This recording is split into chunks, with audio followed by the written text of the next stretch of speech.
All right, thank you everyone. Thank you for coming. Now today we're going to have a hopefully interesting lecture about information and cybersecurity.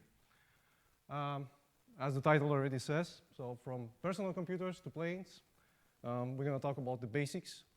So it's not going to be too much of in-depth technical analysis of cybersecurity, but hopefully it's still going to be interesting for you. So the contents of today's presentation, so we're going to have, as always, an introduction.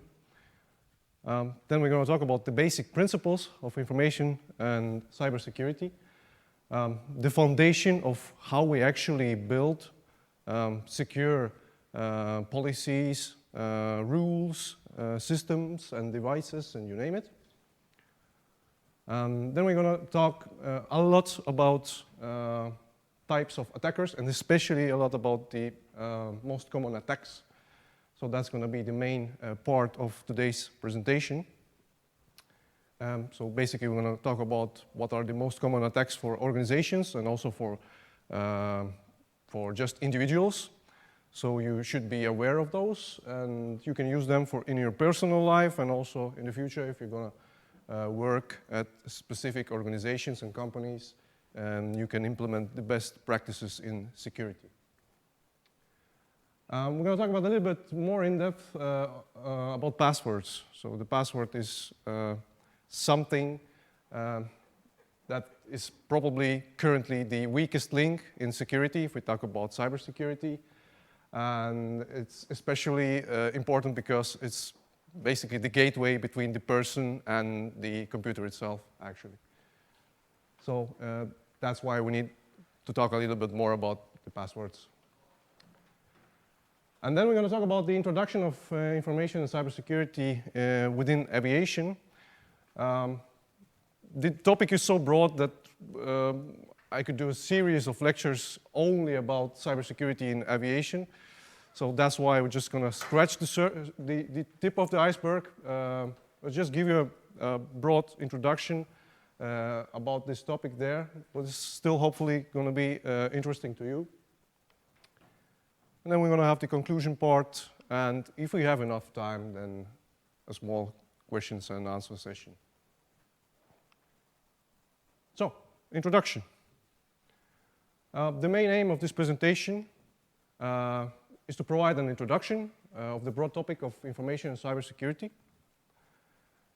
And information and cybersecurity is so broad, again, you could do a master's degree or a PhD in information and cybersecurity. So it's vast like an ocean.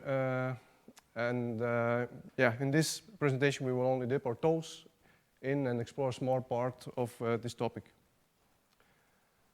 We will explore why security is important in our private lives and work and discuss the basic principles, as I already told you.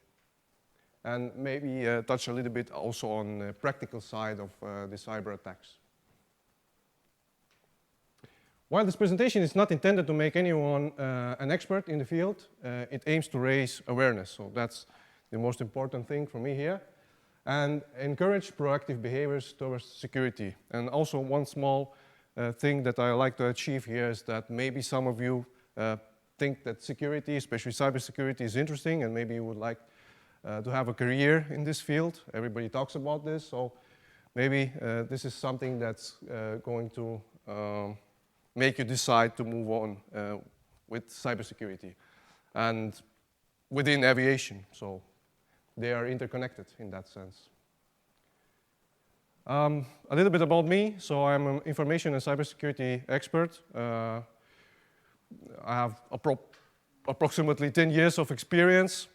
I actually graduated from the Estonian Military Academy here in Tartu about 10 years ago. And I was studying at the Air Force course. So I actually studied also in this building because the course was in cooperation with the Estonian Aviation Academy. And yeah, I have, through the years, achieved some certifications as well. So I've been pen testing, web applications, networks, doing cyber forensics and IT audits. I know maybe probably for some of you this doesn't tell anything, but it's basically I've been doing a lot of technical stuff as well in 10 years after I graduated the school. After graduating the school, I worked in the Estonian Air Force for about 6 years. I was the information security officer there, so I was basically responsible for all information and cybersecurity planning, basically. So my main task was to make sure that all of the rules for security within the Air Force are actually followed. So that encompassed Emory Air Base, but also we have other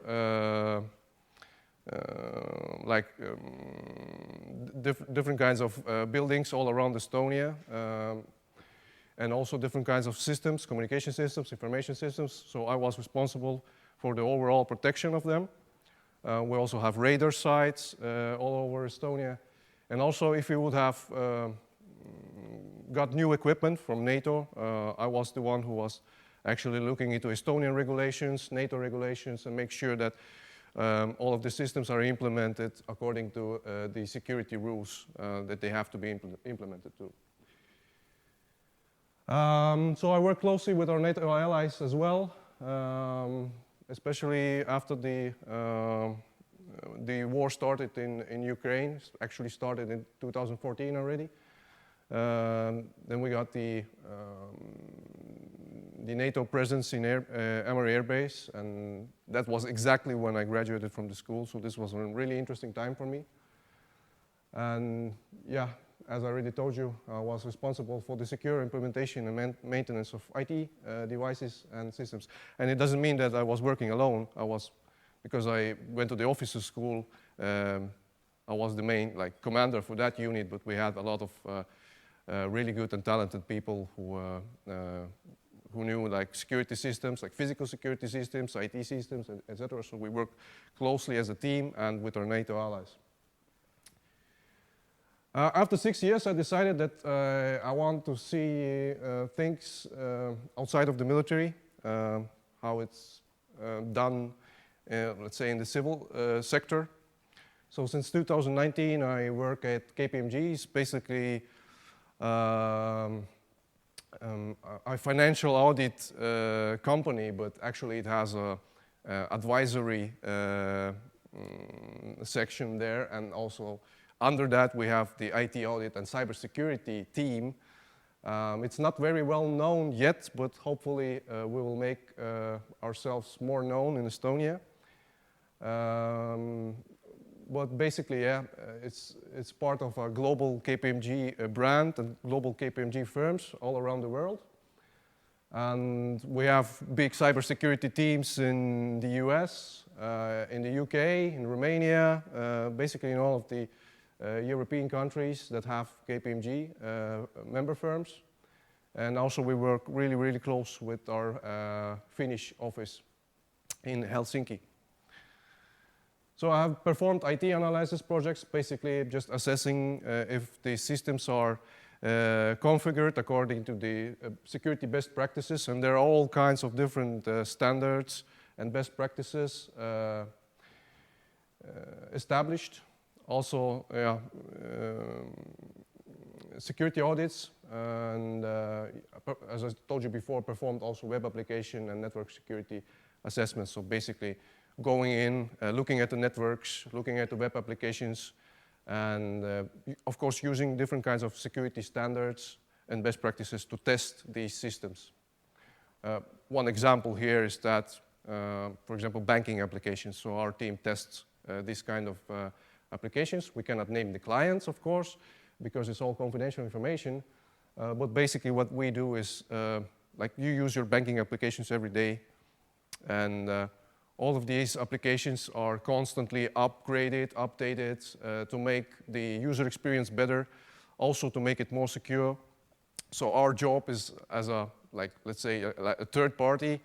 We come in and we assess the application before it gets to the general public. And we try to break it, to see if we can actually maybe, for example, steal the money from another account. And yeah, this is basically what we do currently. Right, enough of the introduction part. Let's get into the main part of the presentation. And the first major topic here is basic principles of information and cybersecurity. So before we talk about, like, I talk about information security, or I talk about cybersecurity, I talk about security. There are all kinds of really good definitions out there. But before we can talk about the topics that come after this, we need to understand the definition, at least for this lecture. So I'm pretty sure that everybody understands, in essence, what security is. And again, there are a lot of different definitions, but this is a simple definition that I like. Security is a state of being protected from harm, damage, or unauthorized access. So once we know and agree on that, we can move on to information security. And it's basically like a subset of security, is about keeping information safe from unauthorized access, modification, or destruction, while making sure it's accessible to those who are authorized to access it. So this is a really important point, that we can make information really, really well protected, in a sense that nobody else, even you, who you should access the information, you cannot access it. So the most secure computer is the one that's, you dig a big hole, you drop it into the hole, and put concrete on it, and that's the most secure computer. But can you use it? No, you can't. And cybersecurity. So cybersecurity is actually a subset of information security, and it is the practice of protecting computer systems, networks, software, and data from attacks, theft, unauthorized modification or damage, whether they are internet connected or not, by implementing various security measures and technologies. So basically, information security, you could have important information, maybe your medical data, or maybe your some kind of password. You could have it on a paper, for example. So if you would like to protect that paper, it will go under the information security definition, right? What we mean under cybersecurity is we talk about technical and basically digital information, right? And this is a good, say, graph of information security versus cybersecurity. They're not like fighting each other, but yeah, as I told you, cybersecurity is a subset of information security, focuses on the technical stuff. And information security is a more broad concept. So under information security, we have the cybersecurity part, but also we have physical security. So to protect our information, we use different kinds of physical security measures. We also have personnel security and operational security. So as I told you earlier, cybersecurity, basically we talk about the digital devices, the electronic devices. Physical security, everybody knows. You got fences, you got doors, you got all kinds of other possible security measures, video surveillance, electronic RFID cards to open doors, etc., etc. Then we have the personnel security part. It's not limited to, but one big part of it is when we hire somebody to our company, we make sure that they don't have some kind of bad criminal record. So we don't hire bad people to our company. So that's one part of personnel security. But also in personnel security, all the people that are already hired, and they have all the authorizations, they can access our buildings, they can access our computer systems.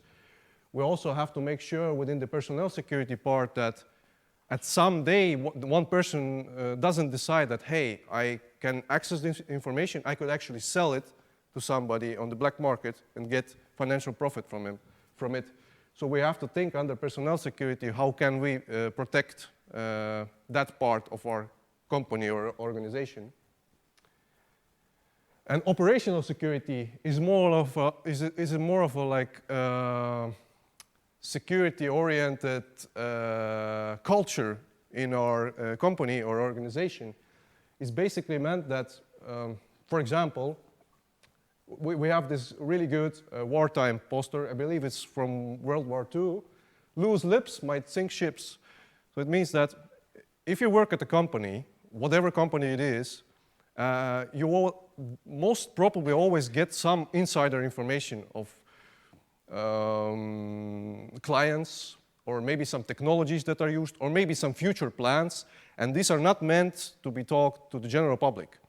Your company doesn't want Delphi or Postimees or CNN to talk about it until they decide that, yeah, okay, we can publish this information now. So this means basically also like telling your employees not to talk about your work stuff outside of work, right?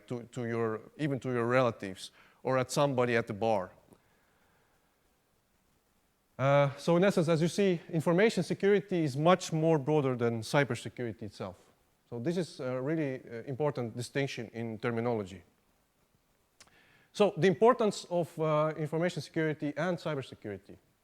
So let's talk from the perspective of the organization. So whether it's this school or whether it's a company you're going to work in the future, or you're working at a company currently, if we fail to ensure information and cybersecurity at our organization, we risk various negative consequences, such as disruption to business operations, and whether it's commercial business operations or you have any other operations that are important for the organization. So don't just think about business, like making money.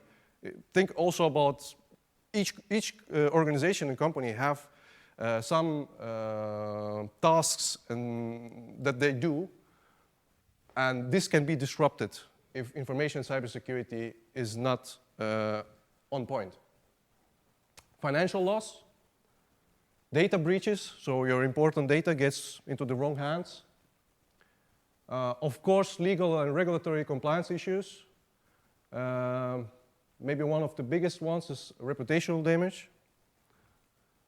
Of course, as I'm ex-military, just a small military example. So if important information from a country's protection standpoint was stolen, or important defense systems were rendered inoperable because of a cyber attack, it makes the defense of a country actually worse. So these are really important consequences that we have to take into account from the perspective of an organization. And this is a small list.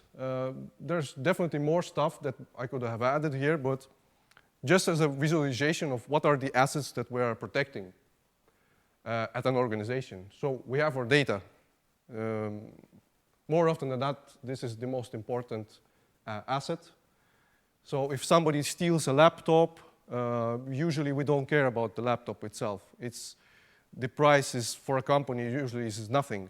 The most important thing is whether the criminals get the data that was on the laptop. This is far more a bigger issue, both financially and also for your reputation. Then, of course, we have the devices. Again, we talk about cybersecurity. We talk more about this stuff. And networks. So you have to connect the devices as well so they can communicate with each other. And, of course, we have the application layer stuff, like we have the applications. These need to be looked into separately. Personnel, I talked to you about personnel already. So there are risks with personnel, both before we hire somebody and after. Of course, infrastructure part, again, more of a physical security thing. We don't want anyone with malicious intent to get into our office building. So we have Microsoft office building here as an example. And of course, reputation. So basically, if you fail at protecting your client data, what do you think is going to happen with your business?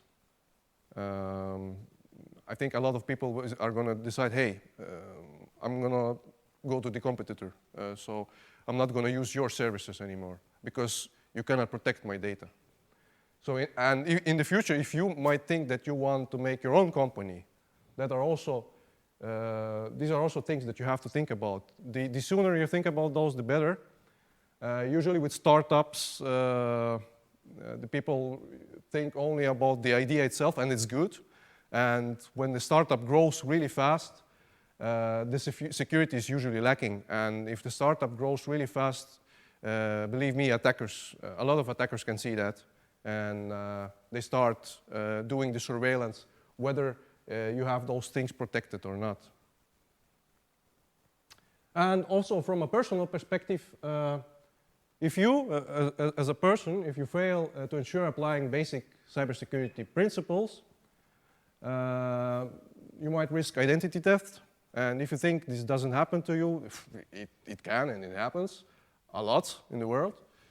Financial loss, maybe for most people, probably the most important part is losing important data, such as photos, due to ransomware. And definitely there are much more other negative consequences that might impact your personal and financial well-being. Maybe your personal messages to somebody.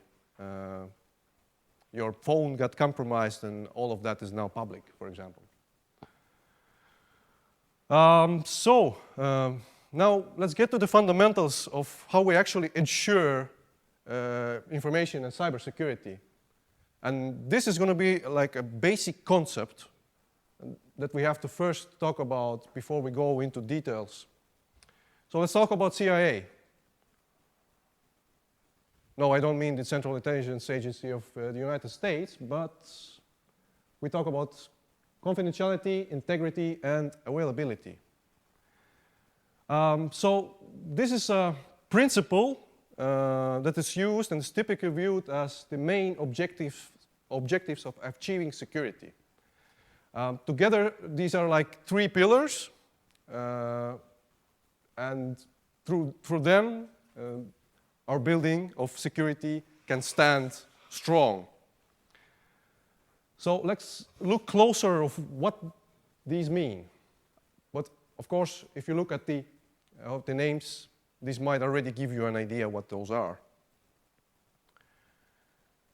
So if you look at confidentiality, this is the first pillar of achieving security.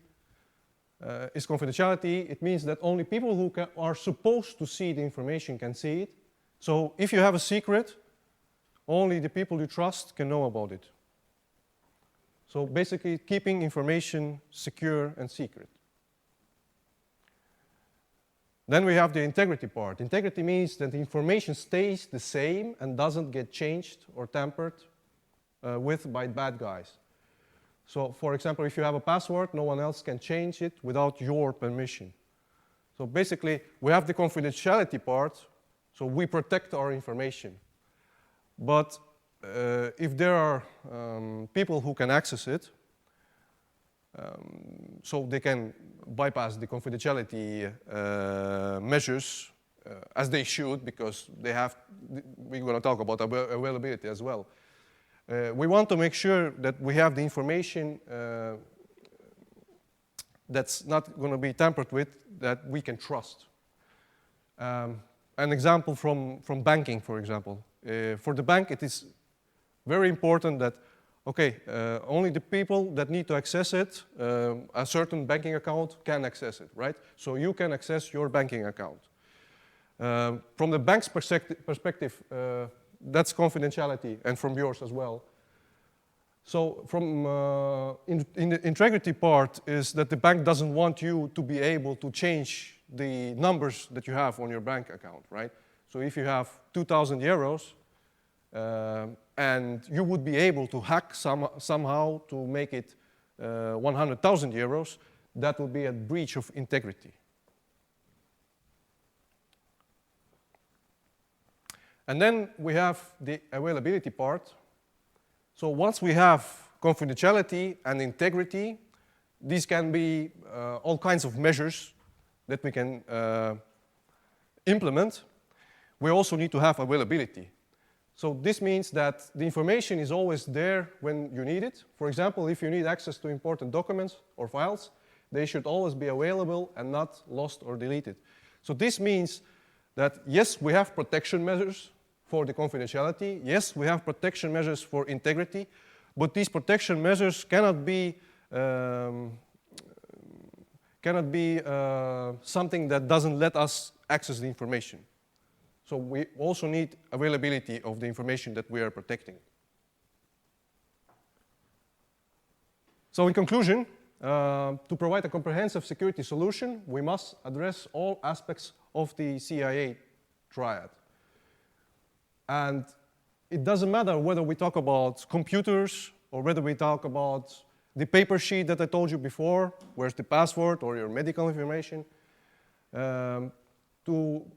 To have really good security measures, to ensure security, you have to do it through these principles. Of course, there are some other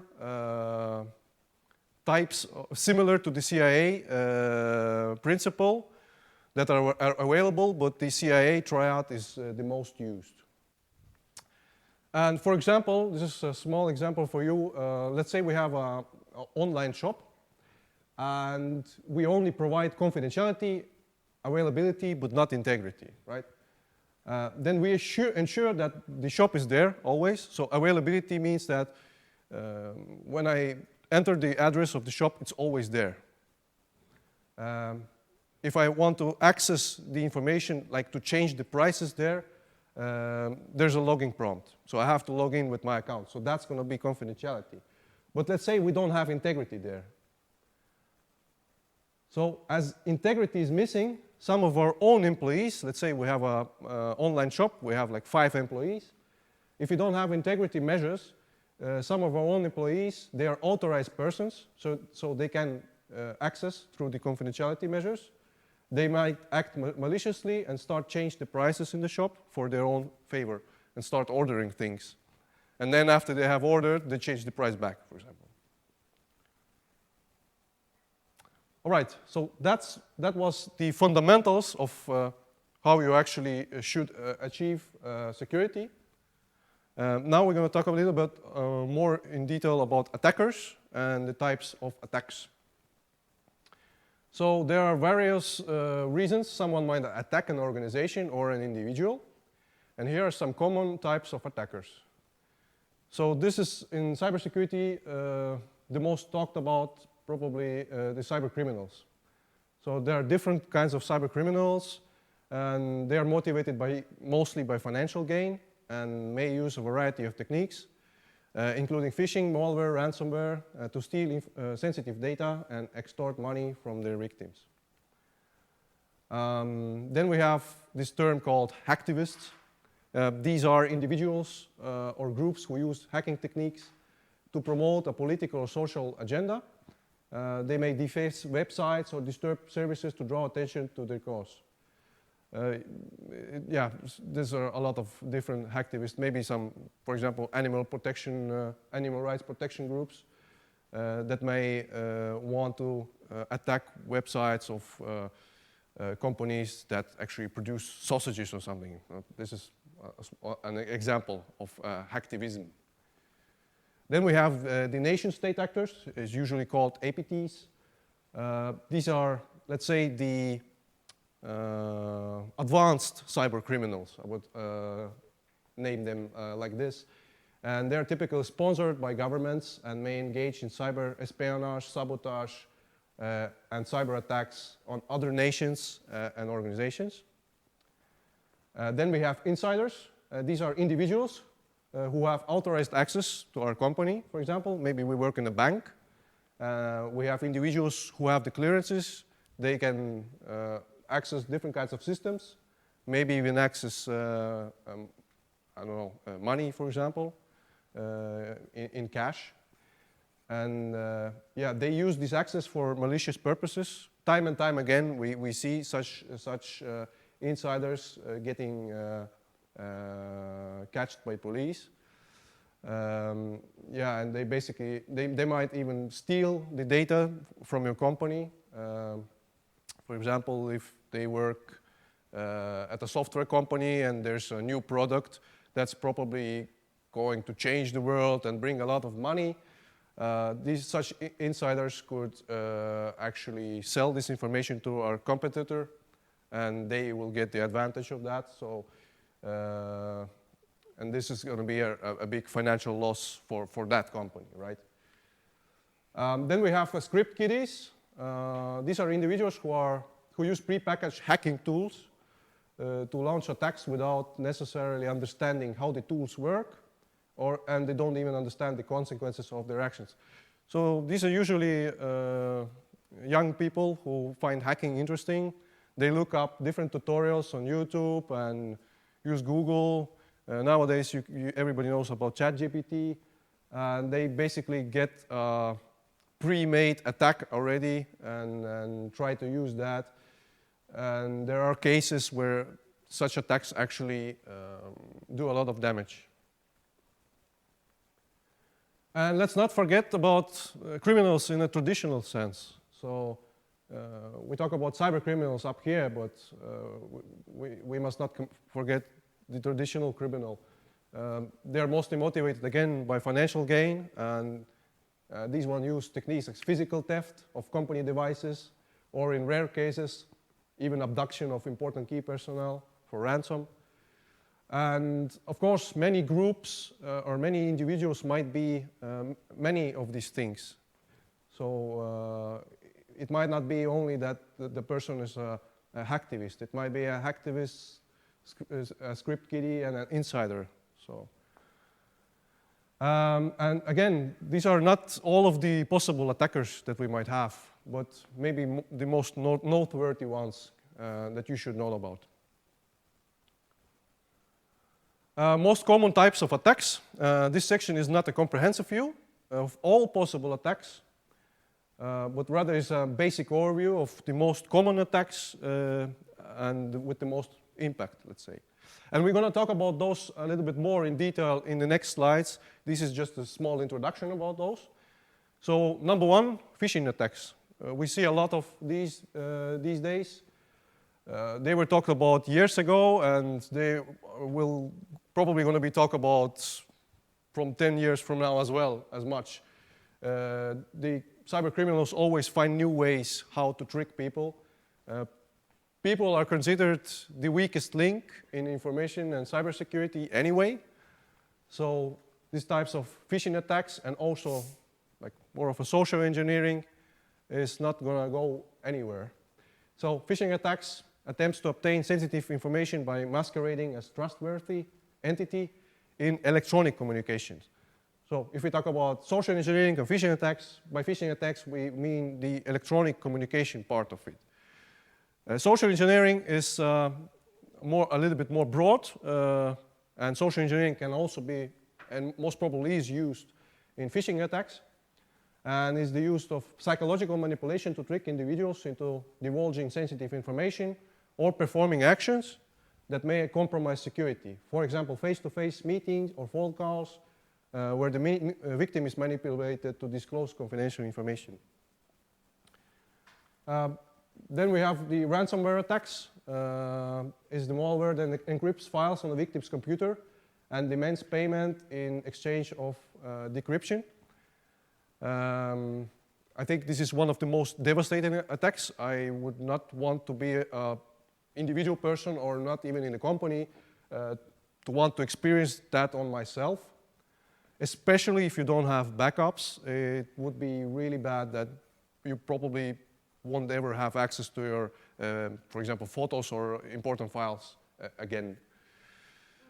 Yeah. Do you know how common those ransomware attacks? They're quite common, but yeah, it always depends on the context. So usually they're part of a much larger attack, and usually the most devastating ones are the ones that use zero-day exploits. We're going to talk about those as well. Let's say the software developers like Microsoft and all of the other ones, even if you use Facebook, etc., they try to make sure that their users are safe. So I think like getting a ransomware just by browsing the internet would be probably unlikely for you. But if you download something that somebody else has sent you on email and you don't know what it is, the risk can be quite high. It also depends on which operating system you use. If you use a really old machine that hasn't got security updates, phones, it's basically the same. A phone is also a computer. So it depends a lot of it depends of what do you use there, how old the software is. So whether it gets updates from Google or from Apple. So yeah, it depends what you do and what kind of hardware you're using and what kind of software you're using. If you do everything right, if you're like a normal person, I think it's highly unlikely that you'll get it, but there's no guarantee ever. Also on Android phones, you can root the phone, and it can also be a bigger problem in that sense. And malware attacks. So ransomware is also malware, but I really want to talk about it separately. But we have also the malware attacks in a more general sense. So it's a software designed to harm or disrupt computer systems, including viruses, trojans, and worms. We have wireless attacks. So I can see it in technology from year to year. We move more from cables to wireless stuff. So these ones are getting more prevalent. So these are attempts to gain unauthorized access to wireless networks and devices, including wireless payment systems, garage door openers, and other Internet of Things devices. Probably you have heard of denial of service attacks. Basically, it's an attack which overwhelms a computer system with so much traffic. Because you know, in the internet, data is exchanged. We call it internet traffic. So there's so much traffic on one system or a network that it just can't handle it, and it becomes unresponsive and unavailable to users. For example, it can be a web page. So if it gets a lot of requests and it doesn't have proper protection mechanisms, at one point you just cannot access the web page anymore because the web server is down.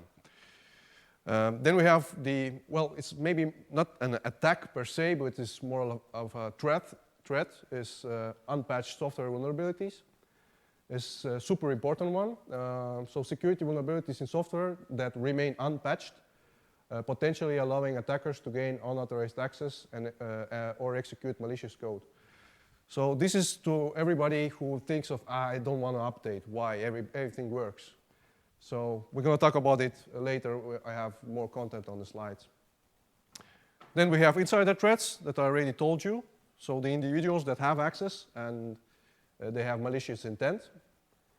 The advanced persistent threats I also mentioned. So the one was the attacker, and this is now more of the attack method.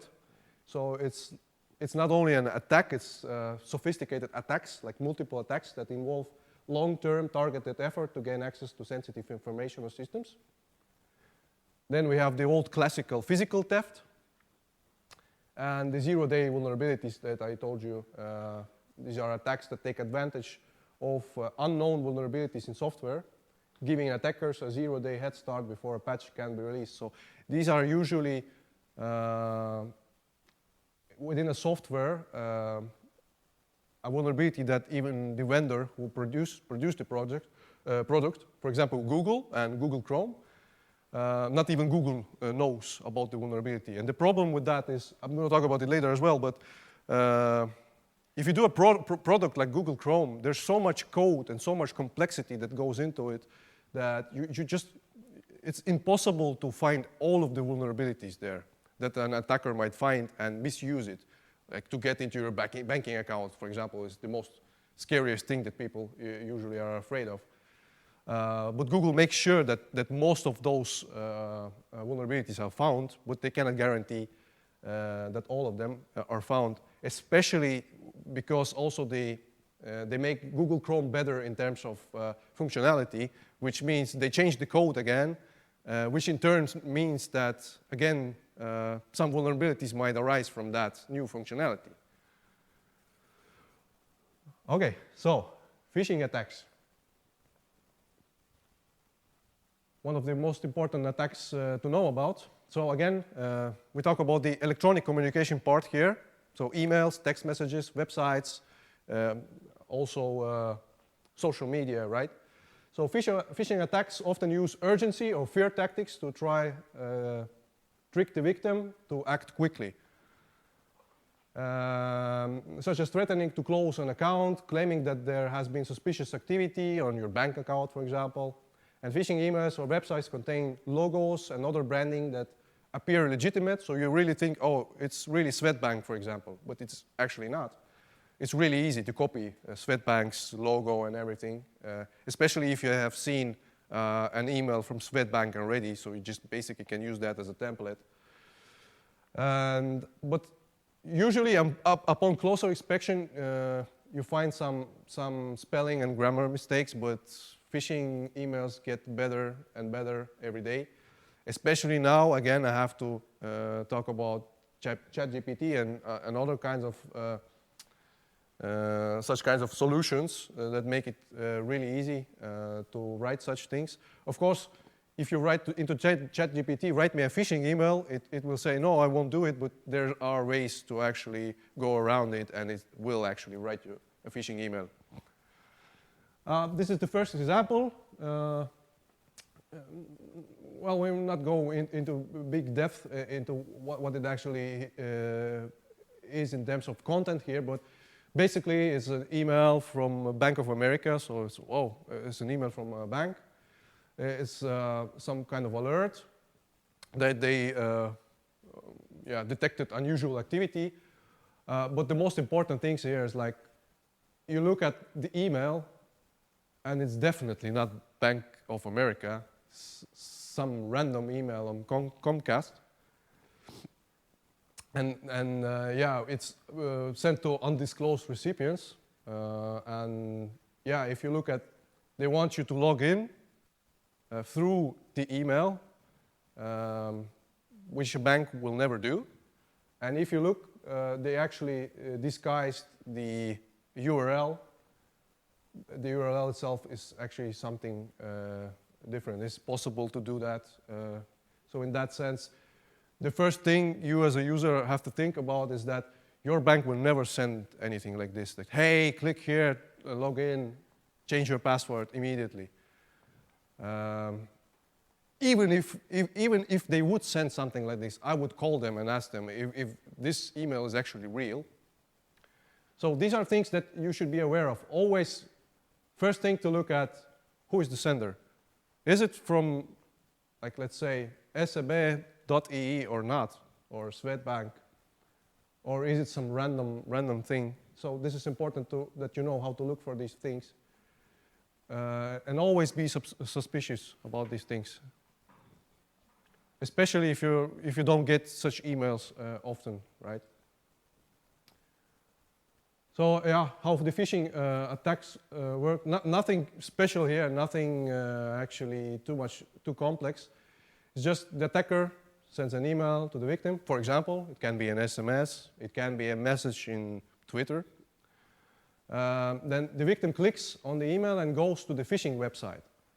So the phishing website, for example, this is just an example, is made to look like your bank, for example. Everything's copied from your bank web page. It's possible to do that. It's easy. It's just some kinds of things are missing from them. The URL is probably something else, but it's made to look like it's closed. It's not swedbank.ee. It's something like swedsomething.ee that if you don't pay attention, you will not catch it, right? So you think it's the real deal. You put your credentials in there. The attacker is going to collect the credentials, and then they're going to use them on the legitimate website. So everybody knows we use the ID cards or smart ID, right? So you might think that, hey, this might be so secure that it's not possible. But yeah, currently we had problems. I think it was with I don't remember which bank it was in Estonia actually, but there was way for attackers to circumvent that and use that to their advantage. Even you used like your ID card, it didn't matter. Here's a really good email. You don't see any spelling mistakes. It really looks like an email from LastPass. It's a password solution, a really popular one. But the first thing, of course, you see the email is not from LastPass actually. It's some other domain. And a trustworthy service, as I told you. So they ask here, you can enter your LastPass login information. You talk about login information. They will never ask you to click on a link and enter your login information. If it's a really good, reputable service, they are not going to do that. And again, if they do that, always be suspicious, always double check, and probably they're not going to do that, but make sure it's the real thing, and if you're not sure, call their customer service. This is also PayPal. Looks really good. Looks like the real deal from PayPal. On the surface, it looks like an email from PayPal, and most probably they just took a PayPal email as a template and rewrote it. But again, what gives it away is the domain, is paypalaccounts.com. And probably, again, if you look at the content, it's most probably a malicious link. And also, as I told you, social media as well. So we have an employee who is a little bit pissed about how PayPal is managing their service. And this was used by a scammer. Like, hey, we sincerely apologize for this. In order to regain access to your account, please visit this shortened URL here. Again, this is not the official PayPal Twitter account, first and foremost. So the official PayPal Twitter account is @PayPal. So this is an impersonator. This is a scammer. They try to make it look like it's the real deal, and a lot of people might not think, hey, it says PayPal Tech, maybe it's customer service or something. And then, yeah, a shortened URL is, for me, it gives it away as well. So, again, an example of phishing. This one is in Estonian, but it's actually an SMS that my wife got. It was so fun that I added it here. It's basically everybody of us is ordering something with a parcel service, which delivers packages to you. It's DHL or Omniva or SmartPost. So if the scammers are lucky, they send the SMS to a lot of people, just random numbers that they got from some breaches, or maybe they try random combinations of phone numbers. And most probably there are some people who wait a package from DHL, most probably. And so this one says that, hey, we tried to get you the package, but the address is not correct, so you have to update it, and there's like Dell Express, which should be like, oh, it's something like DHL, but it's some probably malicious website. It's not DHL. So let's wrap up phishing attacks. So how should you protect yourself? So be suspicious of any emails or messages, especially those that request personal or sensitive information, request you to download something, or request you to click on a link. So always be careful with attachments. So if you think, oh, it's just a PDF, it might not be a PDF. It might be a really malicious file that was made look like PDF, but it's not. It's really easy to do that. Check the sender's email address, as I showed you earlier, and be cautious of emails that contain spelling and grammar errors. Probably in the future, spelling and grammar errors is going to be way less because of these language models like ChatGPT. Don't click on links or download attachments from unknown sources or suspicious sources.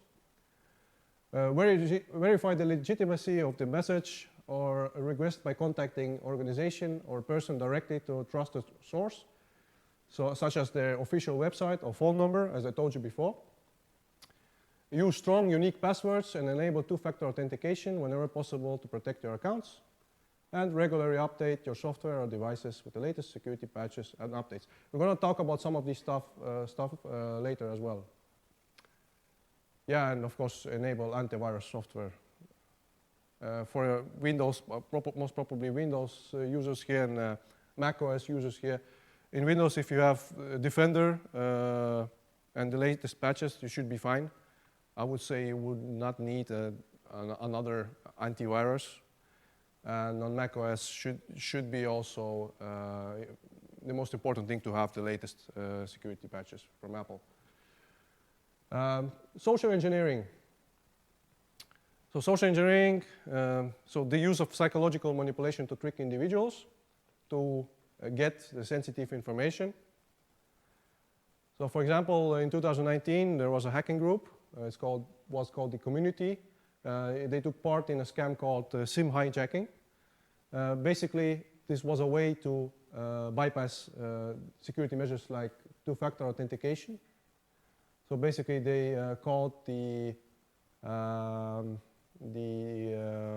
telecom provider of the mobile phone carrier and asked to transfer a phone number to a new SIM card, basically getting the phone number of the victim.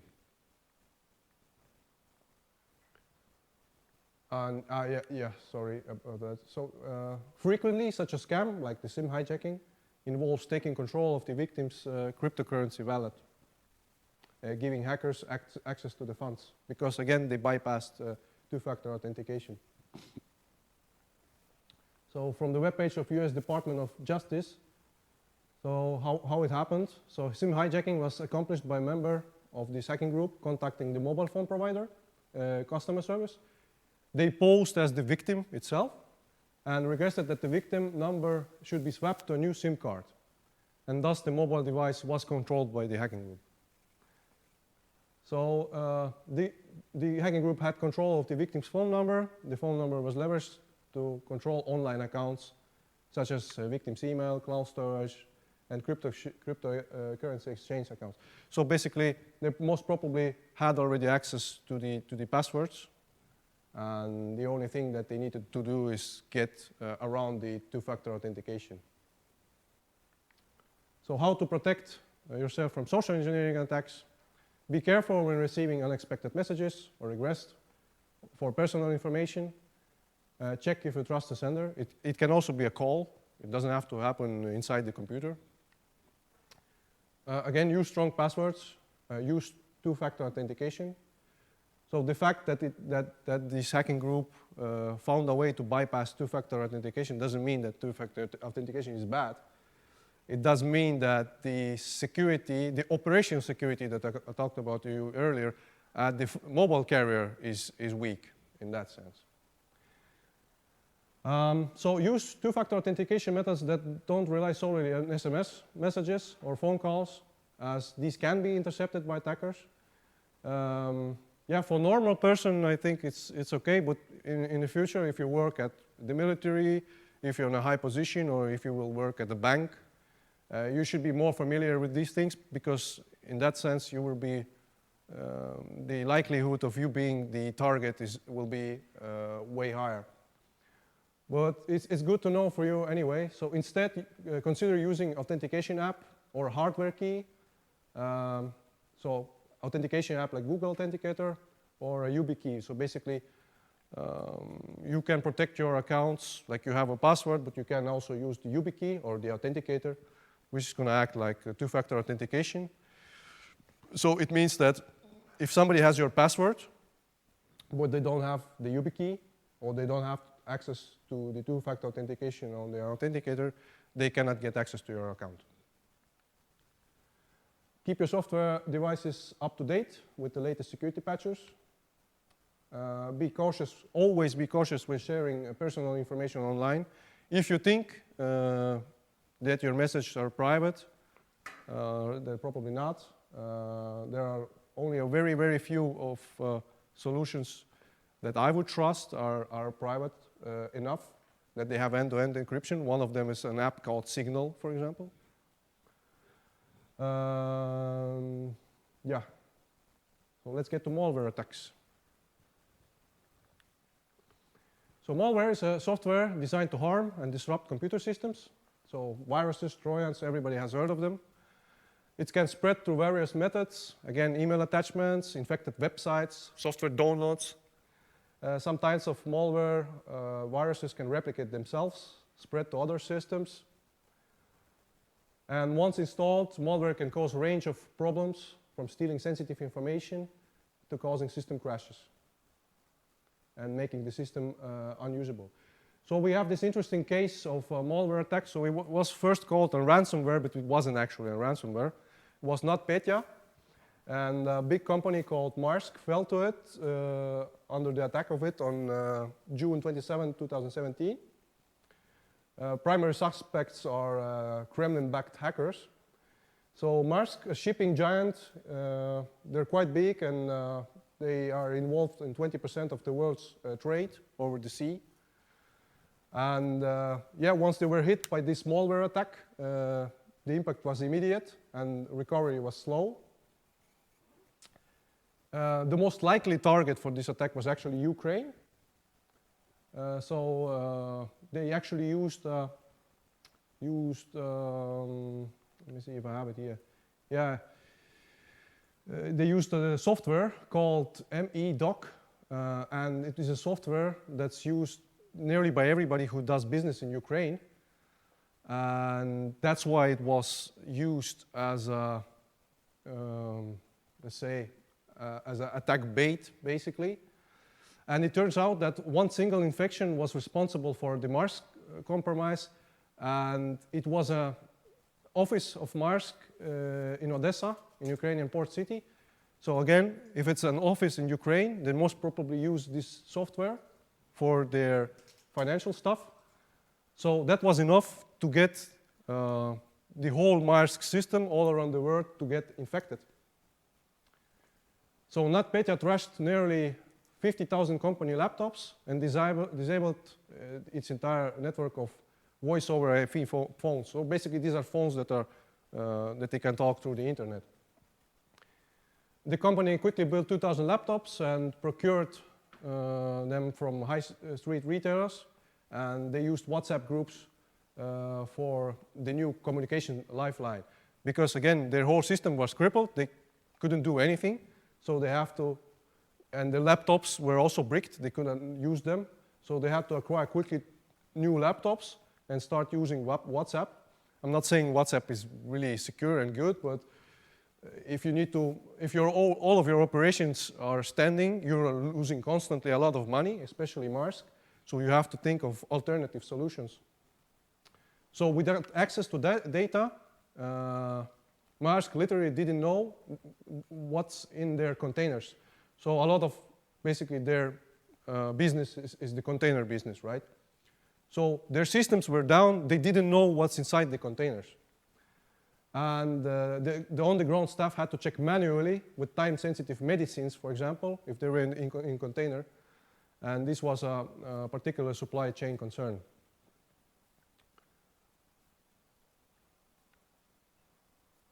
So across the globe, basically the whole network and systems for Maersk shut down, and Maersk could no longer operate.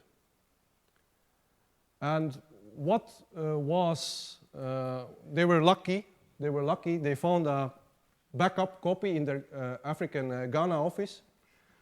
So there was a blackout, and the malware didn't get to the Ghana office. So it spread all around the world, but it didn't get there. So because of that, so sometimes blackouts are nice, especially for Maersk. So it contained a single clean copy of the company's domain controller data. Basically, they needed that to re-establish everything, and its discovery was a source of great relief. So it took 2 weeks to recover everything, thanks to that copy. Without it, it would be way worse. And when all was over, basically, put into numbers, the cost was 250 to 300 million that they lost. So malware attacks, how to protect yourself. Use reputable antivirus software, keep it up to date. Keep your software and devices up to date with the latest security patches and updates. Again, if your system wants to update, of course, there might be an update for your functionality, but more often than not, there are security updates, and they're not nice to have. Like, make sure you update, because you don't want to become a victim of an attack. Of course, probability is low, but do you want to risk it? Especially if it's your own computer, you use it for banking, it has your pictures of your dog or whatever, so make sure that you do the updates. Again, be cautious of emails, attachments, downloads from suspicious sources. Use strong, unique passwords. I'm going to talk about passwords as well. Avoid clicking links, downloading attachments.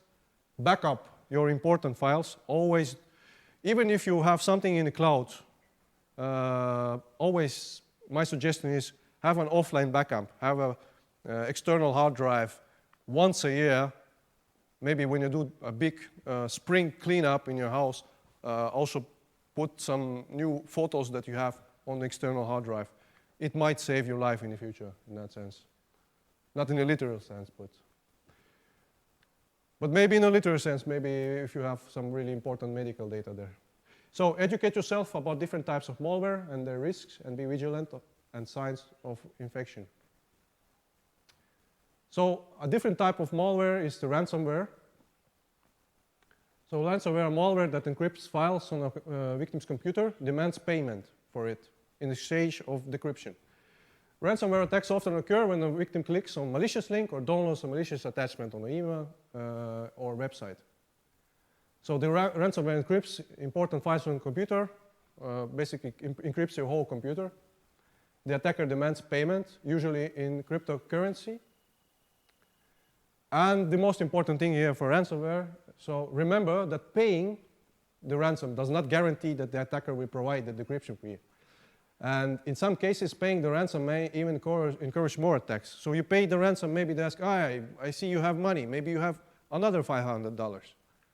So never pay for that. Make sure you have a backup copy and reinstall everything.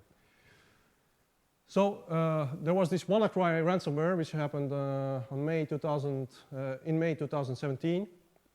It spread over 220,000 computers by encrypting data and demanding ransom in Bitcoin cryptocurrency.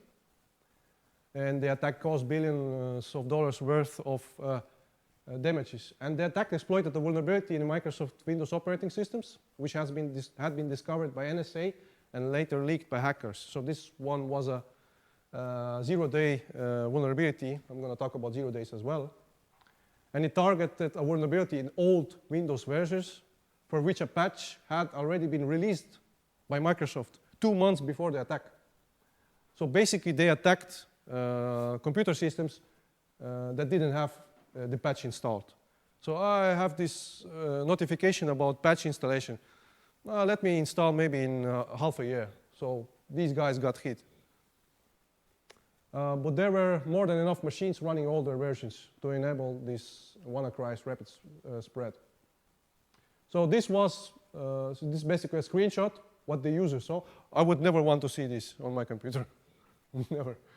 WannaCry displays a message. Your data is encrypted, and send $300 of Bitcoin to this address.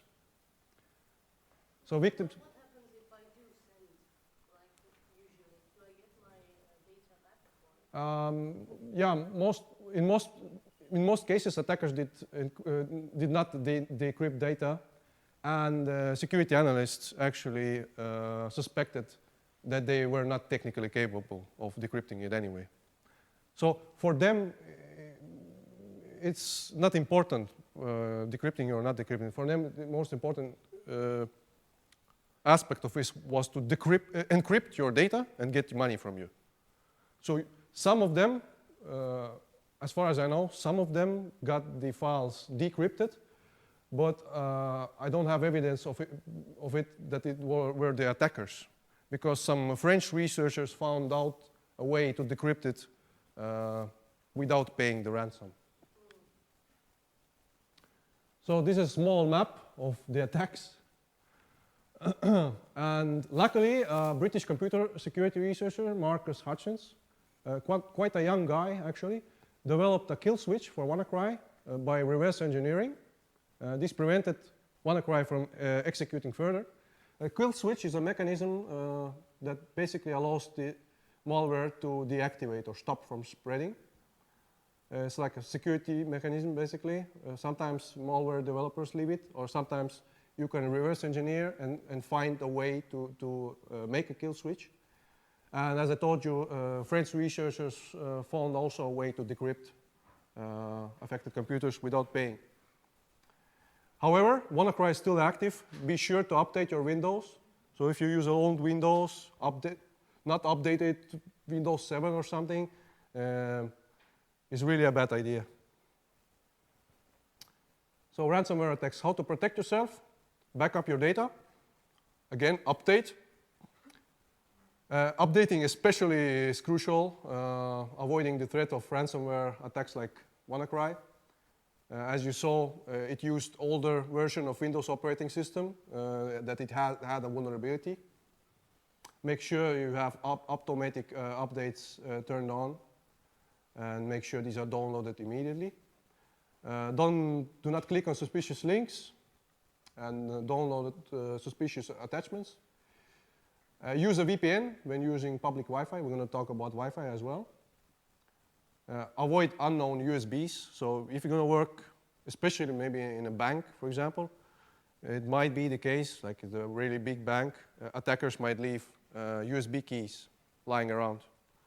And humans are usually curious, and some might think, oh, maybe it's a USB from our bank, and put it into the computer.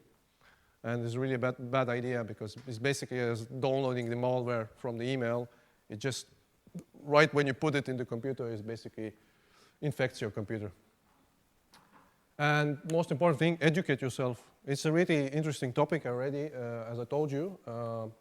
There's a lot of information for free on the internet, in YouTube, and you don't have to have a lot of technical knowledge about this, trust me, to get started. Wireless attacks, one of my favorite. So attempts to gain unauthorized access to wireless networks and devices.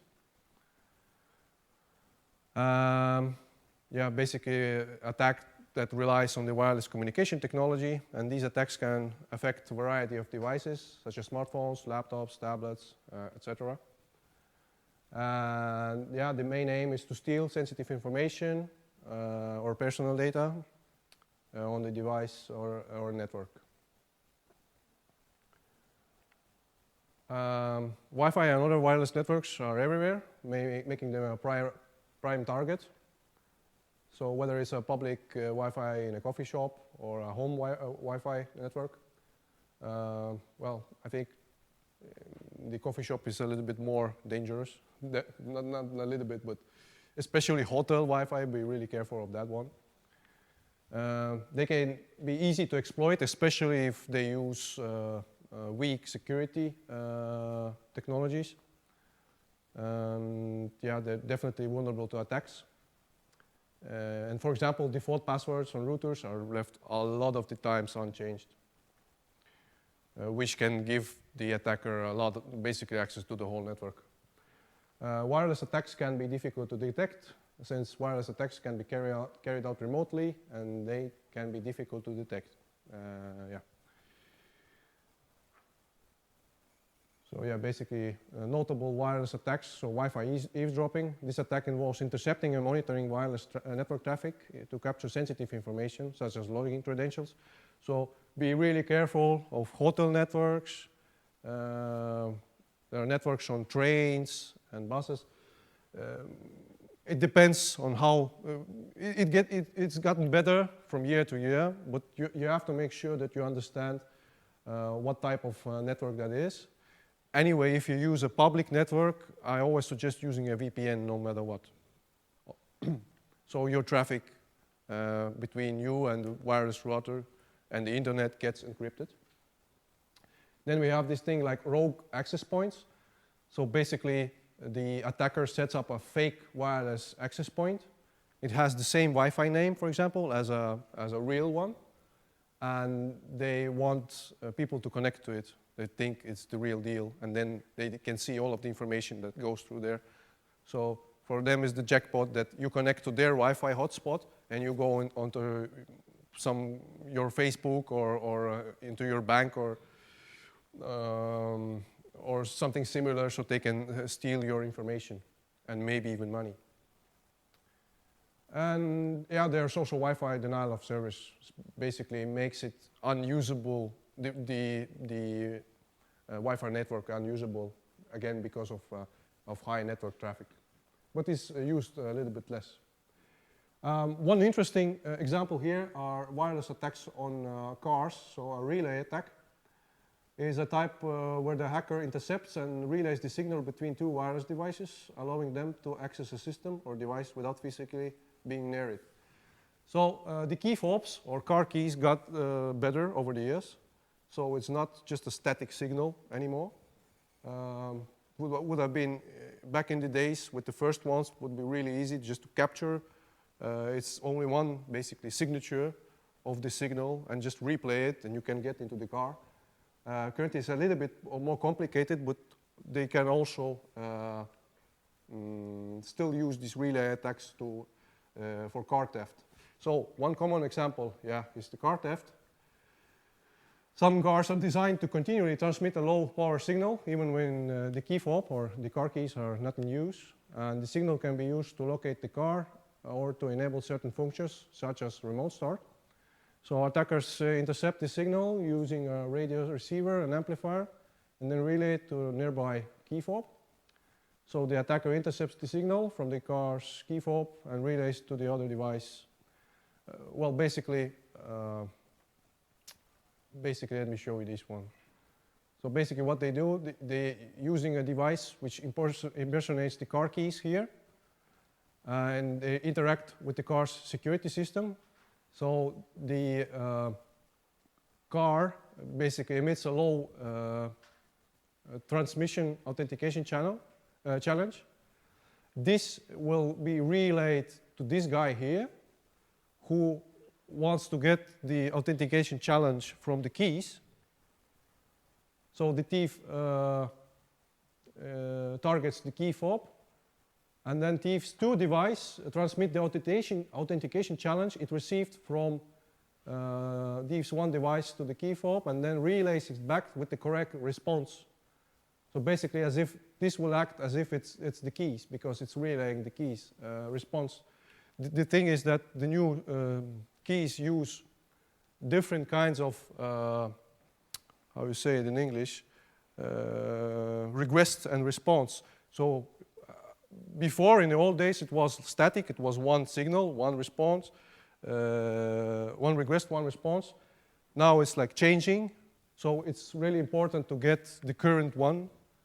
So basically, this is how they can do it. Let me try to play this. This is an interesting device on how to open the car. It's called HackerF. So this guy has a lot of stuff already set up, but it's just like he's not using the car keys anymore. There's a lot of stuff that you have to do before, but it's just as a proof of concept that you can open the car with this one.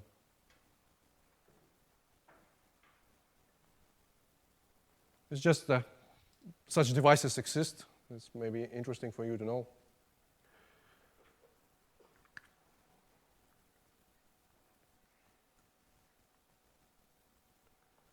And such devices can also be used for Internet of Things stuff, and also for just normal remote controlled stuff. Super easy is to do the garage doors. It's basically replaying the signal that he got from the remote control prior and the garage door opens. So something interesting from the wireless attacks. We're quite low on time, actually. I won't do that demonstration, but basically I wanted just to show you. Yeah, we will not have time for that, but basically record the signal from the remote control of my son, of this car, and replay it through the HackerF. I have the HackerF here, but quite low on time. So sorry about that. But you got the idea from the videos.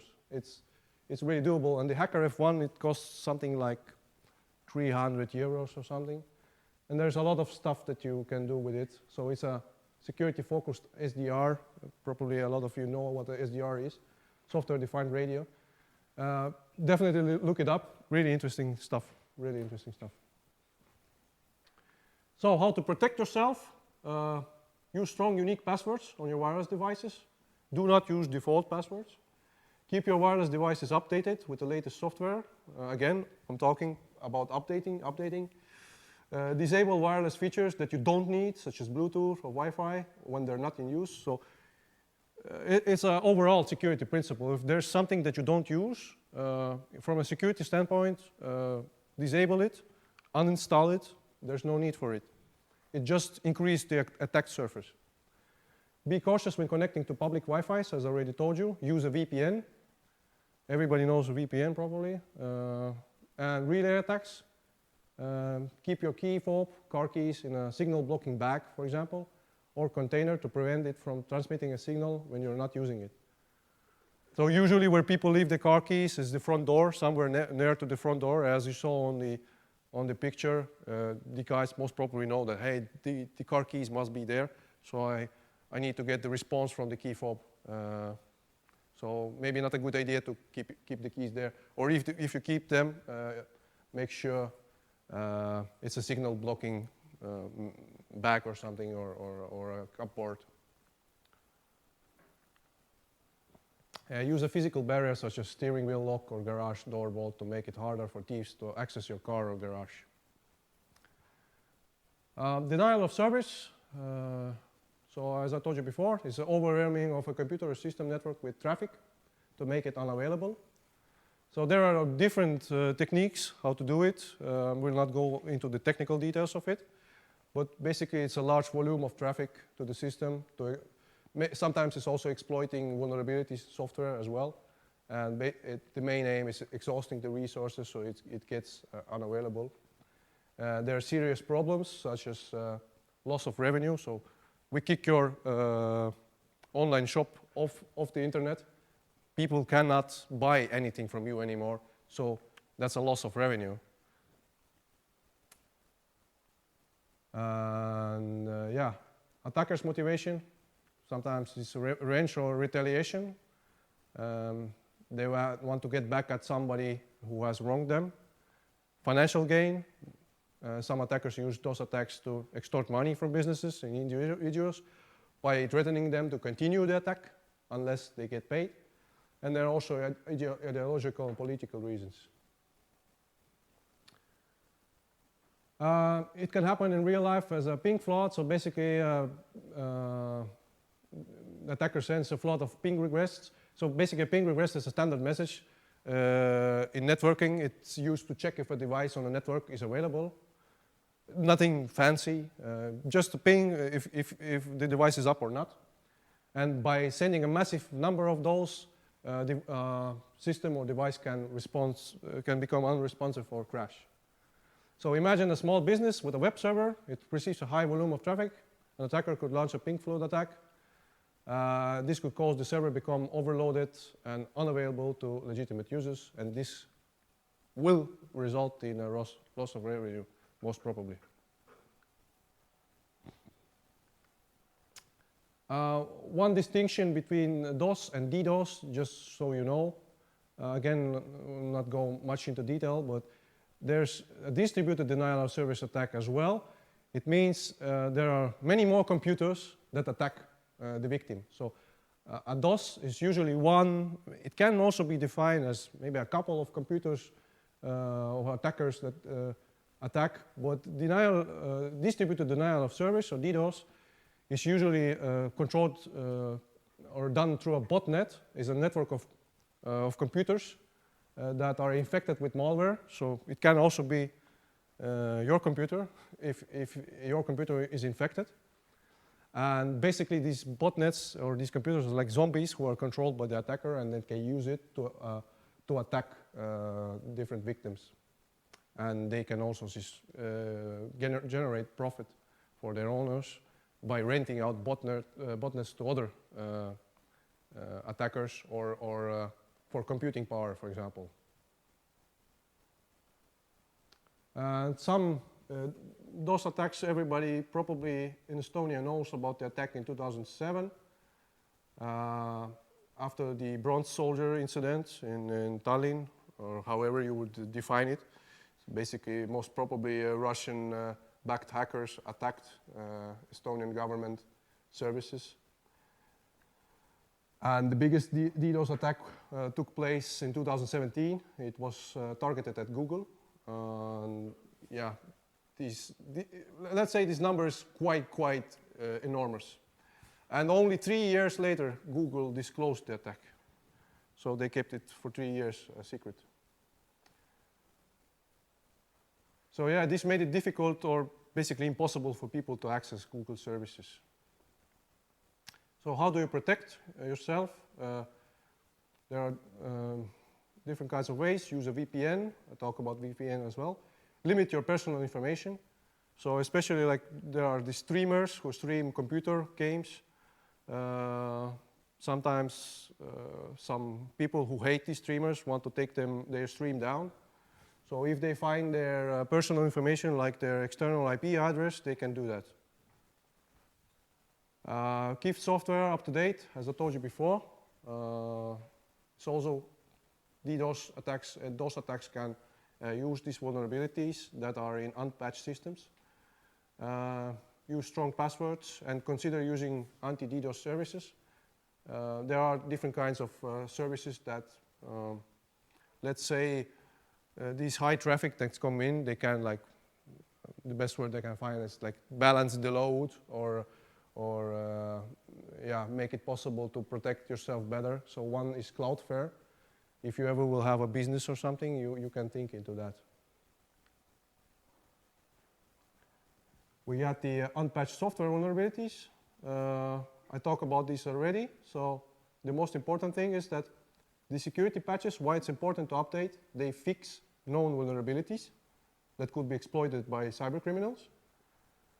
So if you run outdated software, you most probably are susceptible more to malware infections.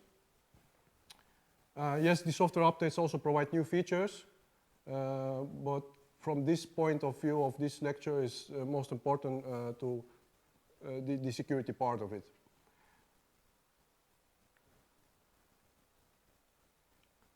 So how do attackers use unpatched software vulnerabilities? So they scan the internet to find systems with known vulnerabilities.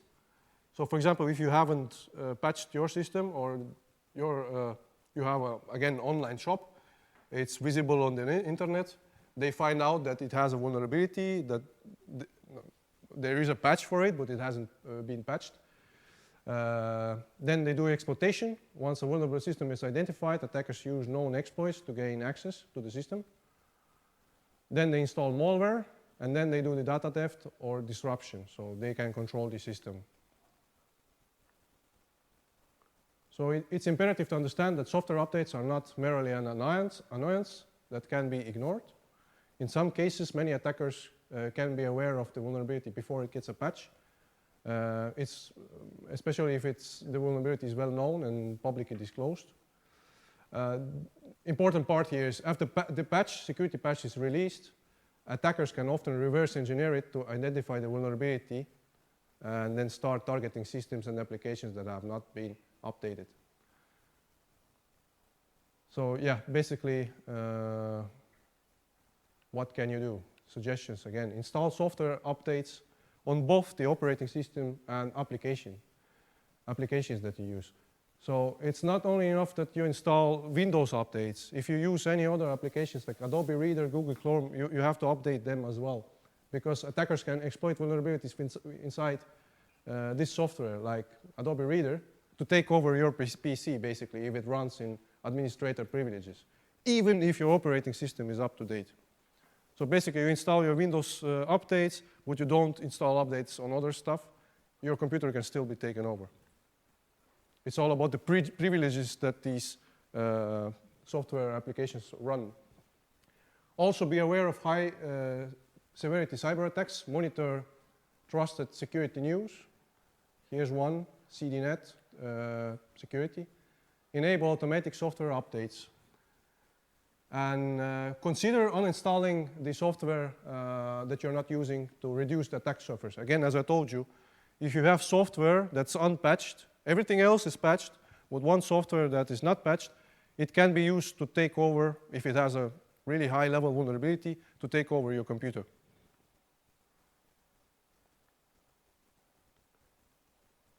So we had the insider threats. So these were the authorized individuals that we talk about.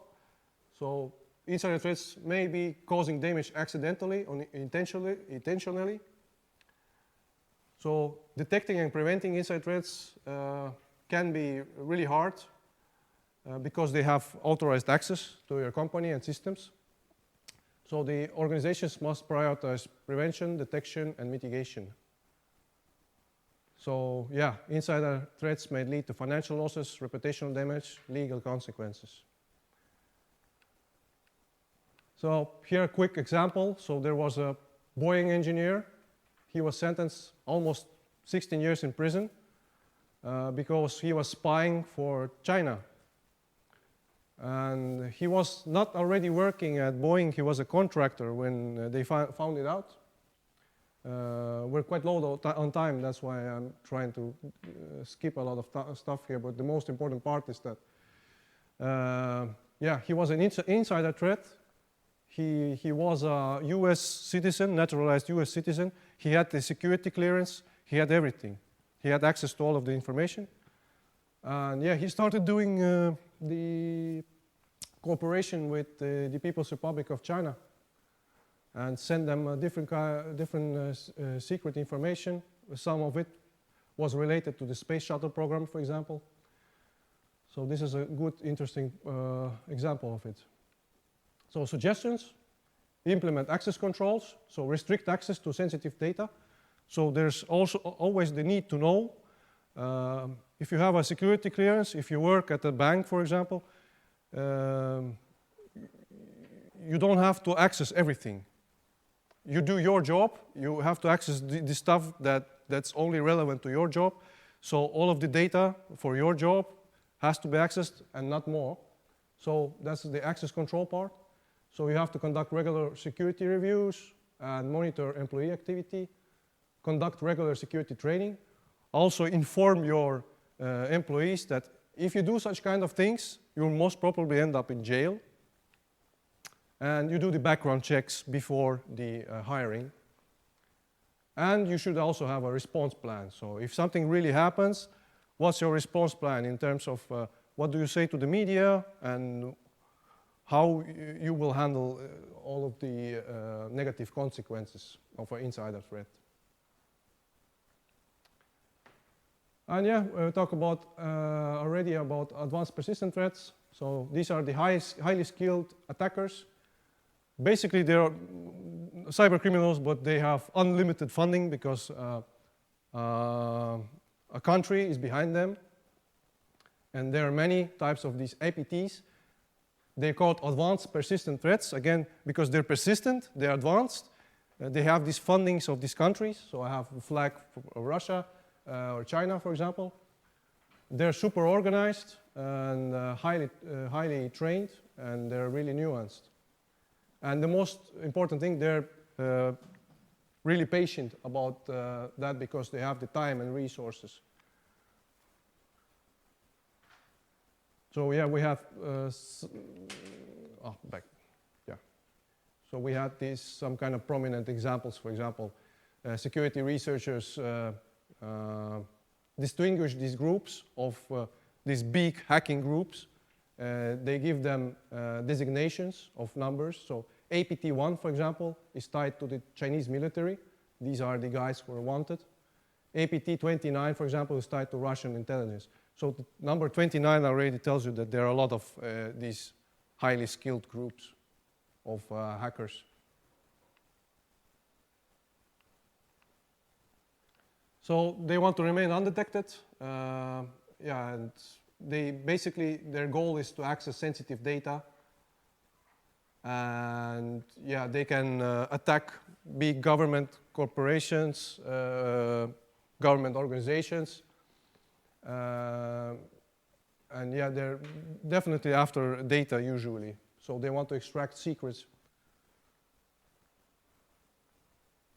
And how to protect against them? So you have to limit access. You have to segment your network. You have to train your employees that they know about these big hacker groups. You have to have advanced monitoring.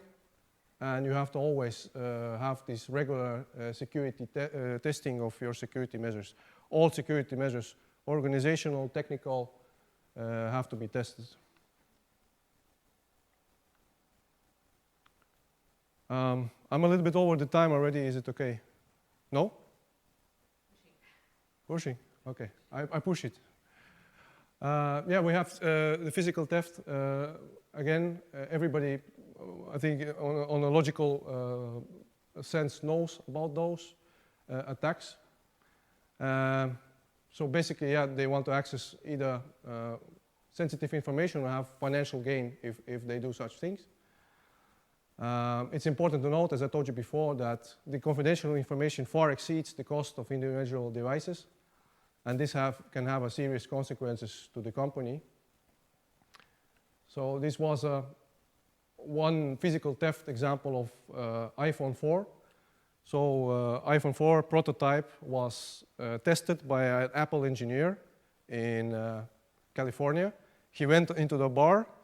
It's debated whether he lost it or it was actually stolen. So it can be that it was stolen.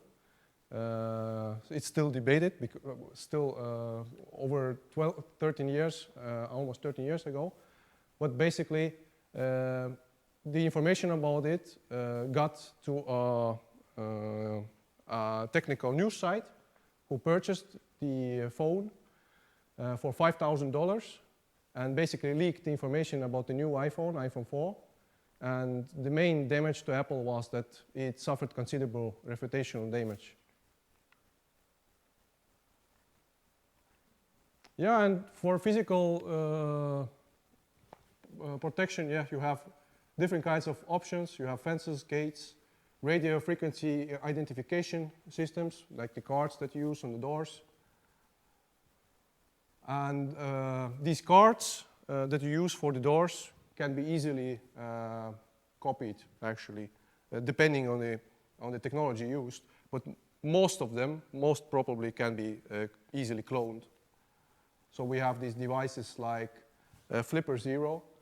Yeah, you can quickly watch this video here. So basically, you can open. You saw the green light, and the blue one can open the door. The white one cannot open the door. So basically, with the Flipper Zero, he's going to read the signal from the blue RFID key card, and he's going to write it into the white one. So he's writing it, and now he should be able to use the white one to open the door. So basically, the key card is easily cloned.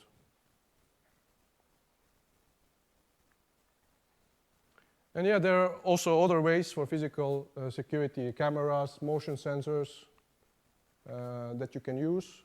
Most probably everybody knows about those. And it's also important to know that there's a possibility of evasion of these surveillance systems. For example, to avoid motion sensors, you can cover yourself with a material that blocks the motion sensor, for example. So it's important, why I'm telling this, it's important to have multiple layers of security and not only think that, hey, I have this door and lock and that's enough for everything. I don't have to put a password on my computer and etc. And the most important thing for me here is, in case your laptop gets stolen, if it uses, for example, Windows, make sure you use BitLocker. Because if your laptop gets stolen, I get you have your passwords there, etc. I get your hard drive, I put it into another computer. If your hard drive is not encrypted, I can read everything. I don't need your password. I can read everything if you're not using stuff like this. And BitLocker, yes, definitely enable it. So, security for physical stuff. Secure physical access, monitor and surveillance, regular security audits, security awareness training, asset tracking. You can put GPS trackers or Apple AirTags on your stuff. In case it gets stolen, you know where it is. And data encryption, as I told you, BitLocker. If I get your laptop, I don't need your password. I just take the drive, put it in another computer, and I can access the data. And then, yeah, have plans for disasters as well in case this stuff happens. 0 day, I already told you. This is a really quick one. Basically, there's a security flaws that the vendor itself doesn't know about. You just need to know that, that such things exist. And each day they find, for example, Google Chrome, every day they find something. Not every day, but in a year they find a lot of 0 day exploits.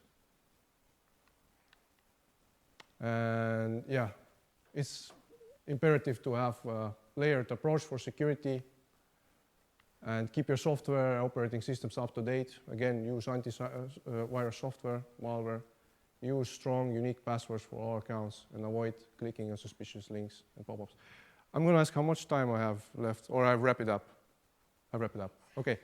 I'm sorry, guys. Yeah, it's my mistake on the planning side. I really have a lot of more stuff here, but I hope it was interesting. And I had some slides about the aviation stuff, but maybe I can do it next time.